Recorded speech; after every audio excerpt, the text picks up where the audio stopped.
گلشن کا کاروبار چلتا رہے یہ گا۔ کاروبار چلتا رہے گا۔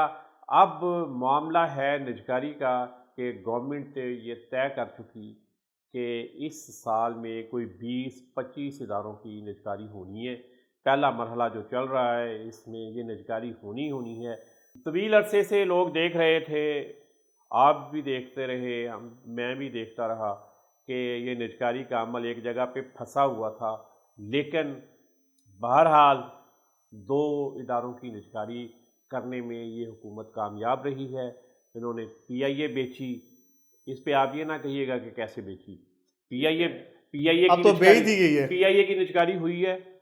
یہ خوش آئند ہے کہ یہ جو اتنا پیسہ 70-75 ارب روپیہ ہر سال کا نقصان تھا، کم از کم اب یہ نقصان ہر سال نہیں دینا پڑے گا۔ اور دیکھیے گا جنہوں نے خریدی ہے، یہی 70-75 ارب کے نقصان میں جاتی ہوئی ایک کمپنی اگر 2026 کے اینڈ نہیں